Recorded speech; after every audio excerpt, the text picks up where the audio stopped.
Good evening, everyone. Welcome. Good to see you all here tonight. Everybody. This is our second session of this series, a taste of Pirkei Avot. We're going week by week, each of the 6 chapters of Pirkei Avot through the Omer, and learning with some of the former rabbinic fellows who've been with BJ over the years. And so excited to welcome back Rabbi Joshua Levine Grater, who was a fellow at BJ from 1998 to 2000. Since 2017, he's been the executive director of Friends Indeed. And before that, he served as a pulpit rabbi for 16 years, including 12 years at Pasadena Jewish Temple and Center, where he established himself as a spiritual leader, social justice activist, and interfaith coalition builder. Joshua, it's so wonderful to have you with us and to be able to learn from you this night, exploring the second chapter of Pirkei Avot. Wonderful. Well, thanks, Dave. I appreciate the invitation, and it's nice to see some folks that I recognize since I was there last century at B'nai Jeshurun. But just a word, just to say how lovely it is to do this. And I was the third fellow, and now there's like 30 fellows, and so it's really I'm one of the older ones, and so we've talked for a long time with Rolly and Felicia. How do we keep ourselves involved with the community and to share what we've learned and where we've gone. And I'm really glad that for the last few years, I think they've put something like this together. I feel like I did something like this last year, or some of us did, to just offer some teaching. But BJ was very influential, as I imagine most fellows would say, certainly in my pulpit rabbinate here in Pasadena. I'm in California, and took a lot of what I learned there, and a lot of the energy and spirituality, social justice, all the things that are so important that our teachers passed down to us, have continued to influence me, even though I'm not in the synagogue life, or really in Jewish life world in my work. So Friends Indeed is a social service organization here in Pasadena. We help work with homeless and at-risk folks through a variety of programs, but we're a faith-based organization, and so it's really continues to inform how I see the world, and how I what I'm able to bring continually from my time at BJ. So tonight, yes, we are looking at Pirkei Avot, and so I put together a study sheet. Let me share it here. So people see that? It's good. Put you guys down here. Let me enter the full screen. All right, that good for everybody? Okay. So here, I don't imagine I need to talk about what Pirkei Avot is, but some of our most famous teachings, aphorisms that some that we know are from Pirkei Avot, some that we don't realize are from Pirkei Avot, and some that have become things that we talk about just even in the secular world. The idea, like, essentially, don't judge a book by its cover is a takeoff on don't don't judge the vessel, by the outside, but rather what's in it. That's where that phrase comes from Pirkei Avot several thousand years ago. Not in this section, but it's one that I think many of us know. So I put together, and I want us to have a conversation here as we can on Zoom. I'm trying to see how many people we have. Oh, we got a good number of people here. So I put together these, and I made it bigger so you can't see all of it at the same time, but I put together some selections that I think have a connection. These are all from chapter 2, not all the same Mishnah, but from chapter 2, that I want to talk about. It's always interesting to me in terms of Pirkei Avot as to like how things are grouped, and why did the rabbi, when this was edited, why did some things go together and some things have their own line, some things what's the relationship even within one of the Mishnayot, one of the sections, or just in the chapter itself? What there had to be some thinking that the editor did in order to try and make sense of what that was. So I thought we could go through and read each. It's only this many, and the things in the red are what I wanted to highlight. But can I ask someone who wants to read? And I can't see everyone at the same time while I have the screen. So we can read the English unless someone wants to read the Hebrew. But I want to read all three or all four first, and then talk about why we think they're connected. Someone want to read here? Just unmute yourself. Yeah, unmute yourself. I can't really see you, so go for it. And what's your name? Just remind me your name. Adria. Well, yeah, go for it. They each said three things. Rabbi Eliezer said, "Let the honor of your friend be as dear to you as your own, and be not easily provoked to anger, and repent one day before your death." Okay. Next Keep one. going. Someone else want to read? Just jump right in. First one to unmute wins. No? Otherwise, Adria is going to keep going. All right, Adria, keep I'm on. disappointed, gang. You're too passive. All right, go for it. Rabbi said. Yeah, sorry about that. Yeah. Not Said. Okay, Rabbi Rabbi Said. And be careful with a light commandment as with a grave one, for you do not know the reward for the fulfillment of the commandments. All right, this is a famous one you probably know. Rabbi Tarfon said, "The day is short and the work is plentiful, and the laborers are indolent, and the reward is great, and the master of the house is insistent." All right, that one we probably know. And then this last one. Rabbi Shimon said, "Be careful with the reading of Shema and the prayer. And when you pray, do not make your prayer something automatic, but a plea for compassion before God.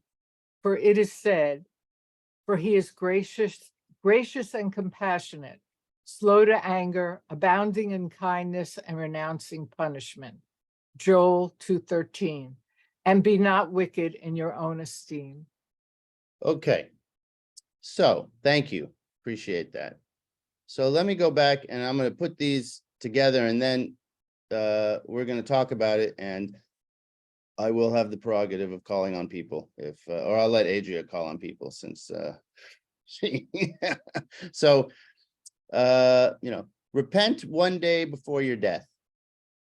Be careful with a light commandment, which is in the Hebrew, it's a little better, like mitzvah kala u chamura, like a commandment that you don't think is as important versus one like kashrut seems like it's a really important one versus perhaps, you could, it's hard to say what the kala is, but, shotness or like, don't mix your linens, pick something, but be careful between the light and the grave, for you don't know the reward for the fulfillment of the commandments. So repent one day before your death. Be careful between what you think is an easy commandment and one is one of the more strict ones, because you don't know what the reward is. Rabbi Tarfon says, the day is short, hayom katzar, and the work is plentiful, amlacha merubah, and the workers are indolent. The reward is great, and the master here is the Baal Habayit it says insistent. In the Hebrew I like, it says dochek, which means like is knocking. That's a great word that doesn't translate as insistent. No, actually dofek is knocking. Dochek, yeah. So scratch that, but it is not necessarily as, the Hebrew is a little bit milder than insistent. And then the last one, be careful with the reading of the Shema and Tefillah, which is the Amidah. And when you pray, don't make your prayer automatic, or as I imagine many of you know, don't make it Keva. It's the relationship between Keva, fixed, and Kvana, with intention, with focus. So I'm curious what folks think before I tell you what I think. What are the relationships between these texts? I don't think there's a right answer. I have some thoughts, but I'm curious, what do you think the relationship is? And again, I can't see everyone unless I scroll down, but someone is going to kick us off before I call on someone. Anyone? What's the relationship between these texts that you think? Why are they in the same chapter?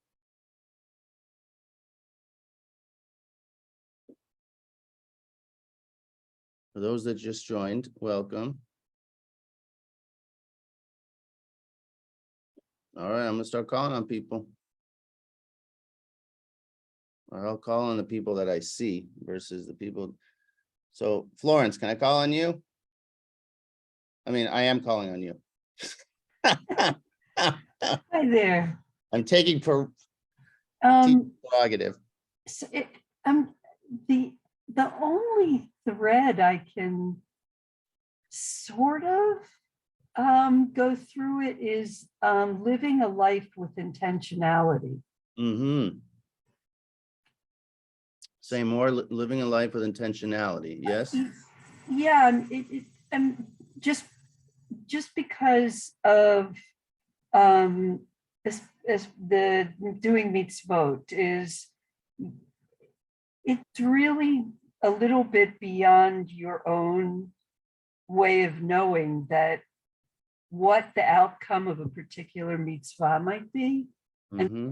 And each of them should be done with intention. And the Shema, when it was saying, don't make your prayer keva, don't make your prayer automatic, there needs to be some more thoughtfulness behind the way you live your life, the way you pray, the way you understand that repenting one day before your death is, returning all the time, because who knows what day that actually might be. Correct. Great.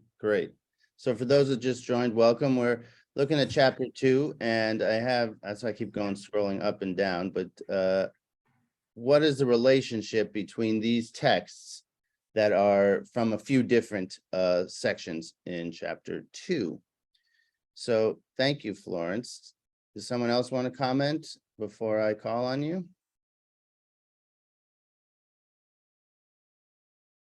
What is the relationship?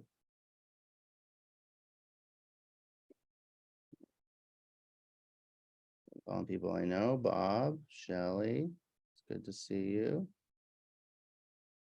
All right, so I'll let you think about it. I'll tell you one of the things that I think is a relationship. I like what you just said, was it Florence, about intentionality, because I wrote down that there are things that we need to focus on. These are things that are require our attention and focus. So returning, it says shuv, like tshuva, repent each day before you die, as you said. And the Talmud takes that further and says, how do you know when that is? Well, you don't, so you should do it every day. And so, but that requires paying attention to knowing the reality that we're in. And it's daily. It's a daily practice, right? So repent one day before you die. You have to be paying attention. You can't live in a place where, you're just kind of coasting along. The next one, be careful with a light commandment as with the grave one. You don't know the reward for the fulfillment. So you can't take for granted that this one thing that you're doing, and I wanted to find one that was an example. If people want to, the other thing you can do is if you want to put stuff in the chat, you can put stuff in the chat. Nancy says perhaps the link is uncertainty. That's very good. I like that. So if you want to write in the chat, that counts. I won't call on you if you write in the chat. Uncertainty. I like that. Be careful with there's certain things that we don't know, right? We don't know when we're going to die. If we don't know the reward for the fulfillment, then things have to, we have to weigh them, not with a sense of reward. And there's another, piece of the Pirkei Avot, don't be a person who does things just for the sake of the reward. But that this is, again, Kvana, which is going to come in specific in the last one, but that we can, it's up to us to do this, to not be careful. It's up to us to do the repenting each day, because we don't know when we're going to die, because we don't know which commandment we're going to be judged upon, or which one is seen as important in any given moment. Right? The day is short, the work is plentiful, that reward is great, and the master of the house is insistent. So that it's what's the work? It says Hayom Katzar, Rabbi Tarfon from the Seder, right? Hayom Katzar, the day is short and the work is long. And this often gets, and then the next one is, right, Hapoalim, Atzelim, that's basically, you have lazy laborers, but it's the reward is great, and you have like a taskmaster here. But oftentimes it's the Hayom Katzar, V'hamlacha, the day is short, the work is plentiful. That's the part we kind of like better. And it usually gets connected to, right? It's not up to us to finish the task, which is another Mishnah, right? Lo amlacha, right? Alacha ligmor. But we're never free to stop trying. Because why? Because the day is short and the work is hard. And so that is, a way to see. So what is the work? And why is the day short? How do we interpret that? I see, yes, who is that with the hand? You can also use the hand function. We're all Zoom experts. Yes, Jody. Unmute and share. Thank you. Hello, we've never met. Nice to meet you. Nice to meet you. Thank you, Dave, for hosting. I know he's somewhere, always helping he's us there. out somewhere. So, I look at this and what I'm missing is, if I were just to come across this for the first time, I've never seen it before. This is my introduction to Pirkei Avot. The rabbis are giving me lots of work here. And my question is, where is the manual? Where is the manual that a person who maybe has or has not spent hours studying in the yeshiva, where is the ordinary person? I mean, I'm not seeing anything about chavruta and study and guidance and wisdom and why one has to do these things. And even the statement about a grave commandment and a light commandment. So if you could comment on that, I'd really appreciate it. Sure, I appreciate that question.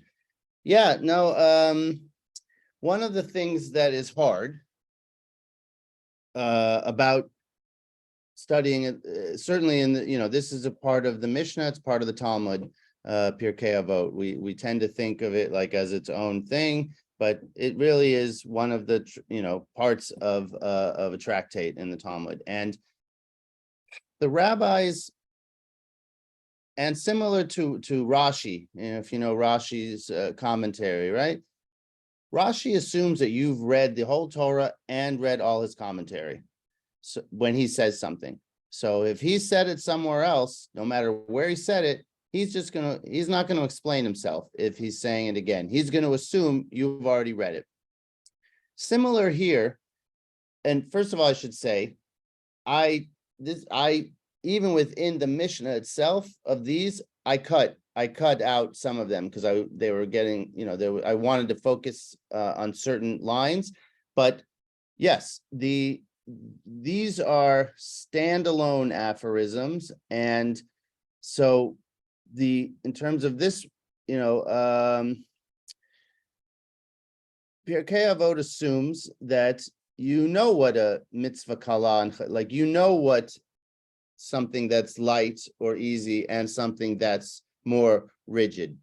Okay. But I agree with you that, and this is only one piece of one chapter of the many chapters that are in Pirkei Avot. And there's a whole chapter about the different mitzvot. And they would say, read the Torah. That's where some of it is. And I liked what you said, like, where does it say about how to do this, or chavruta, or thing, the body of work of all the texts, it's hard to pull out one and then think it's all going to be included in this one text. Pirkei Avot is often like to be, to be studied, because there are things that that you can do without necessarily knowing, like, don't judge a book by its cover. There are kind of like statements, moral statements that you can pick out. Right. But let me see, Nancy's saying there's some great books about Pirkei Avot that give a thematic overview and backup material on what the very pithy thing. Right, and I appreciate that, Nancy. Really, I'm just, we're talking, let's say the laborers are there, even mentioning the workers. I mean, there's some privilege that scholars and those that spend time in the Beit Midrash have, and there's a moral development that's being cultivated. But how does this get transmitted to the farmer or the shoemaker? So I don't want to belabor it, and I don't want to take you away from your agenda, but there's a privilege here of learning this that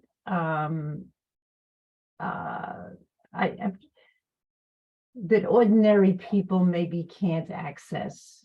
And Yes, I would say that is true. I would say that that is true. In chapter 1, it says, that Moses received this from Mount Sinai, and he passed it to this Joshua, and Joshua passed it to the elders, and the elders to the next generation. And this just, Pirkei Avot assumes that, this is oral Torah.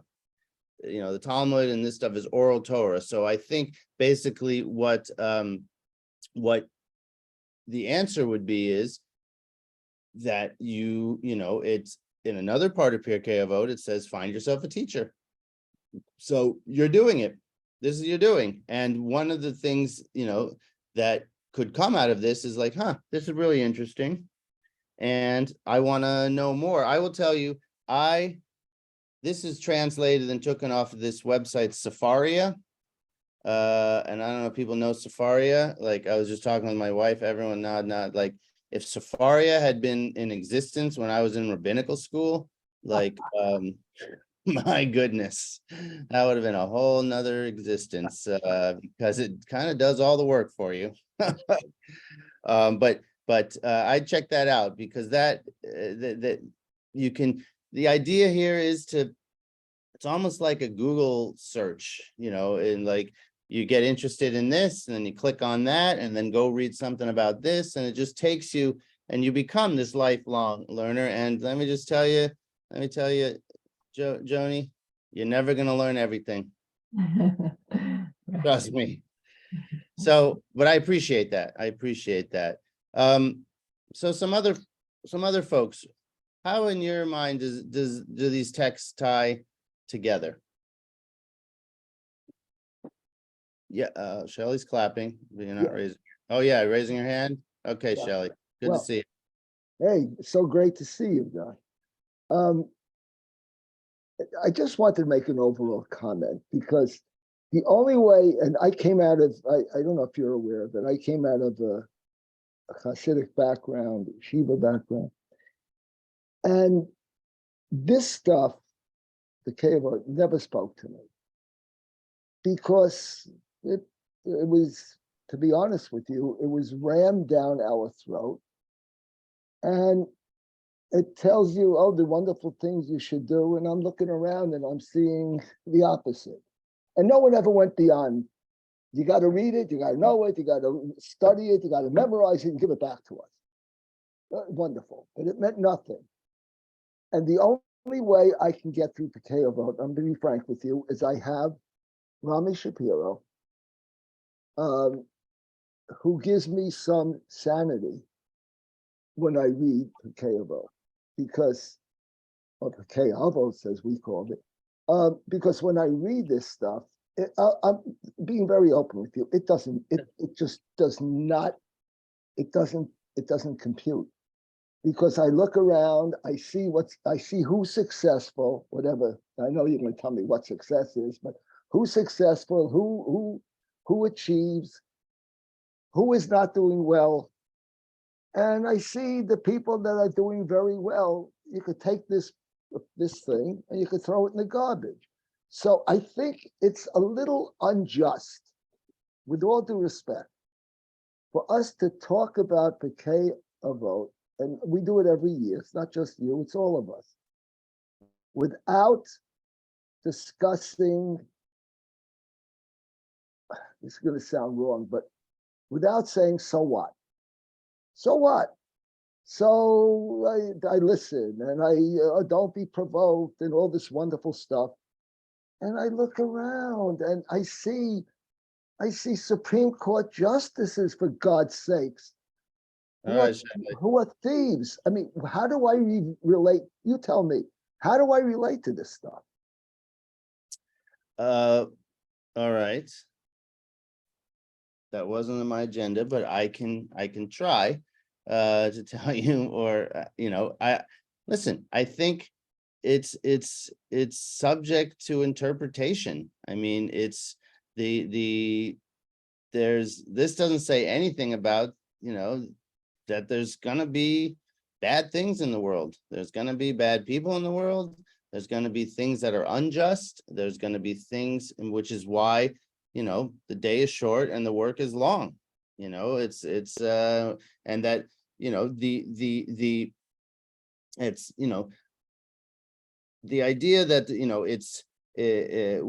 it's not up to us to finish the work, but we can never be free from, desist from continuing to try, that has a bit of nihilism to it, which kind of says like, we're not going to be able to finish. And, one of the things that I used to trouble me, that I've, because I've done a lot of, activism work and working towards things, trying to name the injustice. But I would say to myself, when like it's not working, I can't, but if Rabbi Heschel could keep going, and if Dr. King could keep going and didn't get, I'm sure he got down, but didn't stop trying, then, who am I to like, and they didn't see the end. They didn't see their fulfillment. But in every generation, we just said that at the Seder, we have to, keep trying, and that these things are almost more for us, how we behave. We can't control how other people behave, but we can control how we behave. But it is it's a tough world we live in, Shelley. I think you know that. It's a tough world, and we hope that this offers some grounding and some hope that it's not all doom and gloom. Although, I'm not necessarily known as like the super positive person oftentimes. Nancy's writing stuff in the chat, so you should look at that.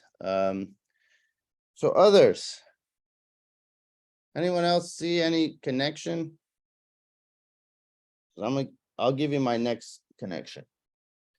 So first of all, I think it's connected. We need to focus on things. The second of all is we need to, it's up to us to identify the meaning. What does it mean to repent one day before your death? What does that mean to us? And that's almost counterintuitive, Joni, to what you were saying. Is it's up to us to interpret that.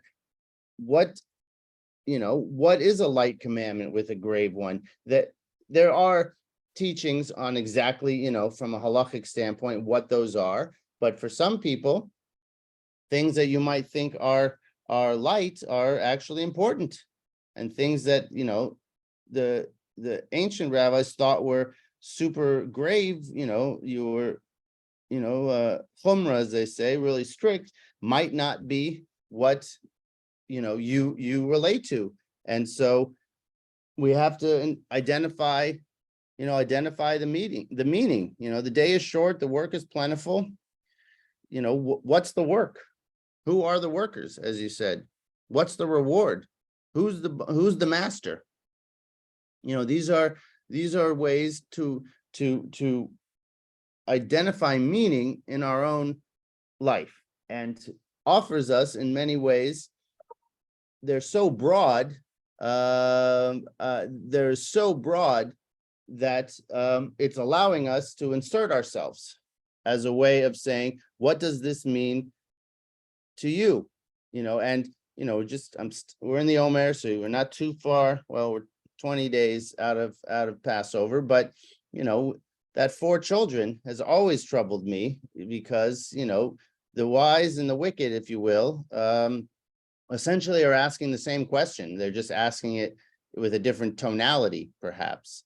But what do these words mean to us? Everyone's life, your day is short and the work is long. That has different meaning when you're young, or when you're older, or when you're perfectly healthy, or when, God forbid, you're very sick. The shortness of the day is means something different, and it's can interpret it like every day is 24 hours. So clearly they're not talking about like physical time, Rabbi Tarfon, because the day is shortened compared to what? And the work is plentiful. That this could also just be, this is about workers, actually just tachlis, as they say, people who are working. You gotta, what does it mean that the laborers are indolent? It could be saying very directly, like, who is Rabbi Tarfon talking about? Because these didn't just get made up out of nowhere. These were experiences that had to have happened that they were commenting on. And identify the meaning of what does it mean to make your tefillah, your prayer, not keva, not fixed, but make it with kavana, but rather a plea for compassion. That's something that means something different to every person. And it's meant something different, throughout Jewish history, of what is the difference between keva and kavana. And who basically, in many ways, who's going to define that for you? Who's going to define that? Who's going to determine whether you have keva or kavana? You. Based on what? Based on your understanding of what that means.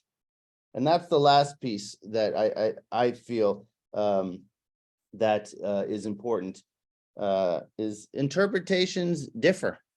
The interpretations differ, and they're allowed to differ. And for me, that's what a lot of this text is. How we can interpret, what does it mean to repent one day? How do I understand these commandments? What day are we talking about? What's my work? What does it mean to be, and so each of us, I think, there leaves room to have interpretation, which means it's a good Jewish text. That it means, because none of our texts should necessarily mean the same thing. If it meant the same thing to every single person, we wouldn't study it. And if it meant the same thing every year to us, then we wouldn't look at it again. Why do we continue to read and study? Because where we're at in our lives, it might mean something different. What does it mean to repent one day before your death? Where you were last year and where you were this year might be very different of how you approach. I can tell you, really young people, this is like, what are you even talking about? They're like, they feel like they're, invincible. So I wouldn't have to do this. But as we get older, it means something different. It means something different. Yes, who raised their hand? Adria. So I just a few things, Sheldon, if you're still there. This is my first foray into Pirkei Avot. No yeshiva for me in my background. So I'm hitting it. We all are at the level that we're at. Intrigued by the very end of the fourth, if you would scroll down. Now usually you show when there's a break. So I'm intrigued with the juxtaposition about be careful with the reading and all the prayer stuff, and be not wicked in your own esteem. I don't know. Just as I read those two together, it's like the care and the attention in the focus toward prayer and divine, and be not wicked in your own esteem. And then there's like, and who are you? And who are you? It's an interesting leap for me. Mm-hmm. This is one of those ones that, yeah, it says all of this, and then there's a period, and then it's va'al tihi rasha bifnei atzmech. Don't be, evil, wicked, bifnei atz, before yourself,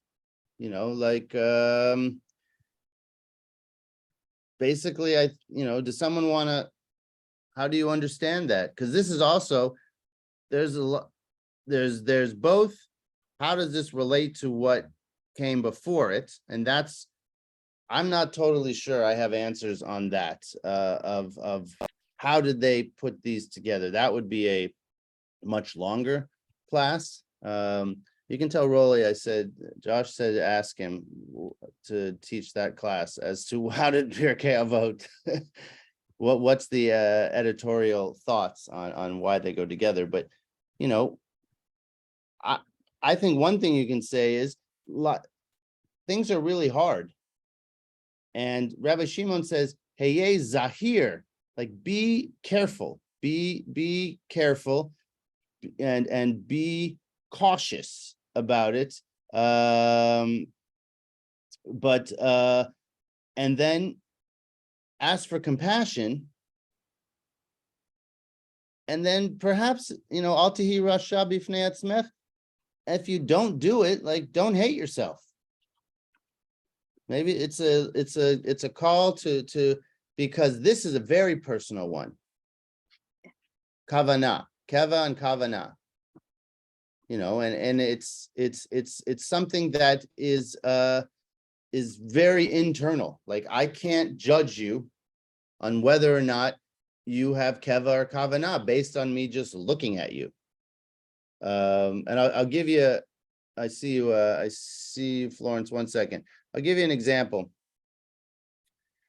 So when I was in rabbinical school, the chancellor of JTS was Ismar Shorsh.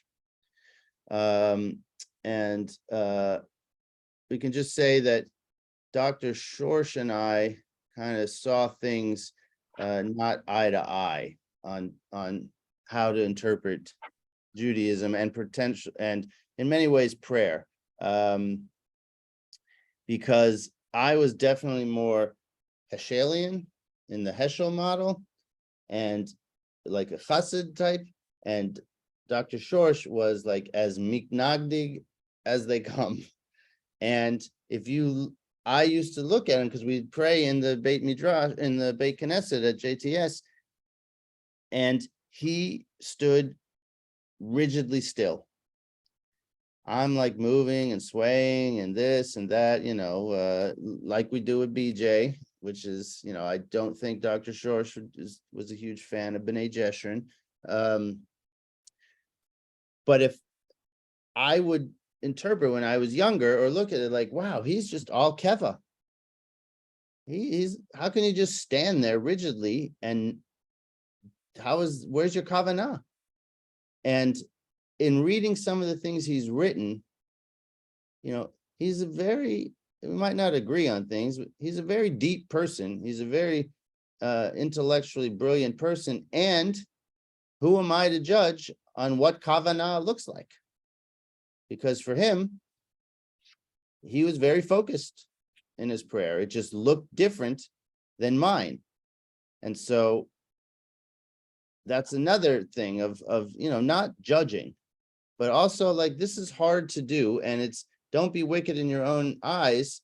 After it says, be compassionate, you know, be erech hapayim v'rav chesed v'emet. We know those lines, and that it's hard.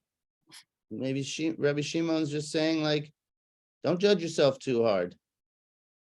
Who did I not call on? Florence? Yes. Yeah, I had a little bit of I think a wild interpretation of the word Zahir, because I immediately connected to Zohar, and and then it would be radiant. You're reading Shema and prayer. Mm-hmm. Don't make your prayer something that doesn't have that radiance, something automatic, doesn't help you actually show up. And the thing about plea for compassion before God is to try to get to one's authentic self in prayer rather than putting on a show or a persona, or, you know, because one would imagine the divine knows where your heart is. Mm-hmm. I think that in that interpretation, it's saying you can show up as who you honestly are And don't be rasha, don't give yourself a dividing barrier between you and making that connection to the divine by thinking you're such a bad person. Mm-hmm. That's beautiful. And I'm gonna go look up Zahir and Zohar. That's a very interesting. I wrote that down. Yeah. That's very interesting. And just look in the chat, Nancy's saying things and she has a lot of background noise, so she's not unmuting. But she's saying maybe it's to give people help in asking for God's compassion. Believe that you are deserving of it. That's also a lovely way to read that. It's the thing to think that so that these a lot the things that people like about Pirkei Avot, or at least in a lot of the chapters, it's about living in this world. It's really about living in this world. It's about ben adam lechavero. There's very little that's about even the prayer is saying how you are acting, how you are approaching it. It's really about how we're dealing in community. Because another one that I didn't add here was, it says, Hillel says, Al tifrosh min hatzibur. Don't separate yourself from the community. That could be another one that I think could have been added here, as to what does that mean? How do you interpret that? How do you identify what that means to you? And it's about how do we live in this world, and how do we approach what it is that the tradition has given us as a way forward. And clearly some of it has resonated with the outside world. This is very accessible stuff, and some of it has been picked up, and things that have become either cliche or, like I said, aphorisms come from this, and in many ways become timeless. There's a lot in the Torah. We're in Leviticus right now, so not that timeless in the animal sacrifice world. But this is 2,000 years ago. 2,000 years ago, folks were saying this.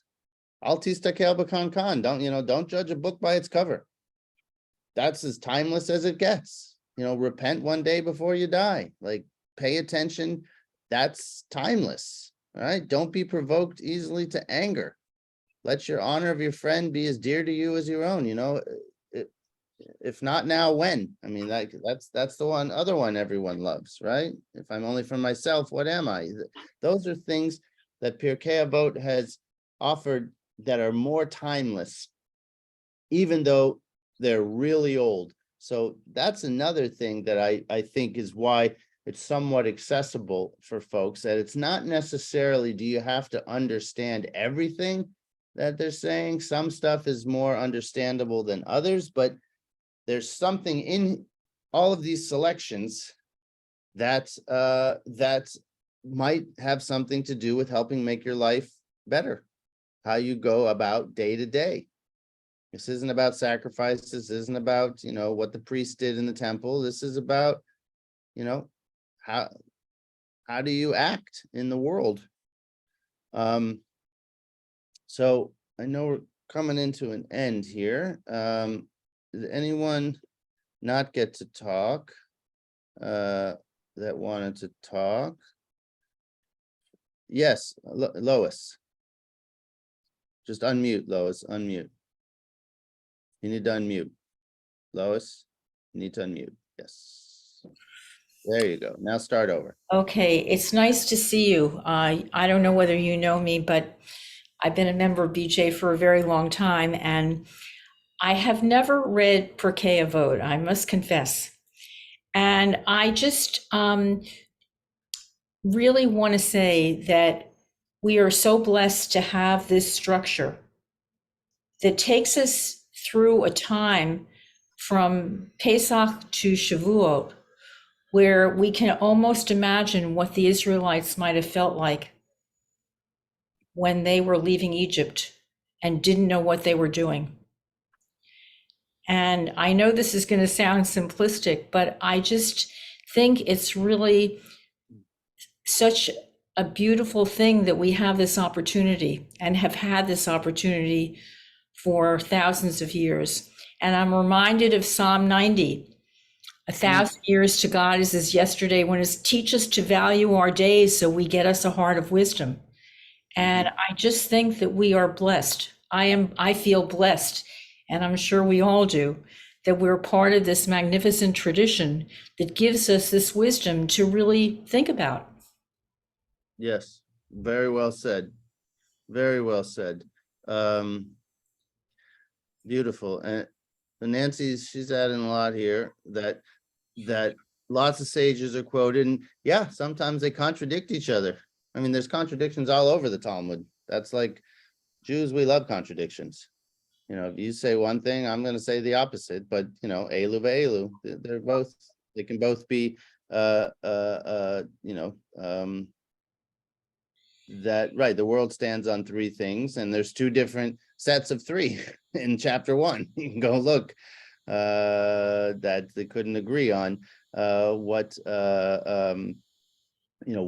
it is. So I'm gonna stop sharing this so we can like maybe see all each other.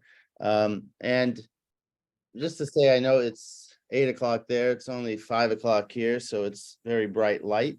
You know, today is ending for you Yom Ha'atzmaut. You know, this is the end of Israeli Independence Day, and I imagine a lot of stuff was happening around New York and BJ, a little less here in Pasadena. But, you know, I think that to think about some of these phrases of how they apply to how we think about Israel, you know, talk about contradictions, and how we interpret what the state of Israel means, what the ideas are that bind us together, where do we find ways to connect, and not everyone connects in the same way, and some people don't connect at all. And so, you know, I think that the ability to use this wisdom even in where we are today, especially on a day like today, you know, is very can be helpful. So I want to appreciate everyone who came to class tonight, and I hope that you'll continue to come. Some of my other friends and colleagues in the fellowship are going to be teaching. I appreciate Dave for organizing this, and just, you know, Erev Tov, Laila Tov. Joshua, thank you so much. And just to let folks know, the series is going to be continuing over the next 4 weeks. Next week, we have Rabbi Marga Hughes Robinson, who is a recent fellow, and followed by Rabbis Sarah Krinsky, Jonah Geffen, and I'm blanking on our last week. Alex Braver will be here for the last week. So Last week? Who was last week? So this past week was Sarit Horowitz. She kicked off the series. Yeah, nobody in the first 10. You can tell them all the new people did this. That's great, though. You should Well, go. thanks for holding down the fort of that generation of fellows. Go learn with all of them. They're all really, really smart, great teachers. Yeah, of course. And I just want to say, we know that there's an issue on the website right now accessing some of the events. But tomorrow you'll get our regular community email on Thursdays, and you can register for next week's class and the classes over the coming weeks as well. Thank you, everyone. Thank you. All right. Thank you, Erev Tov. All right. Okay. Bye-bye.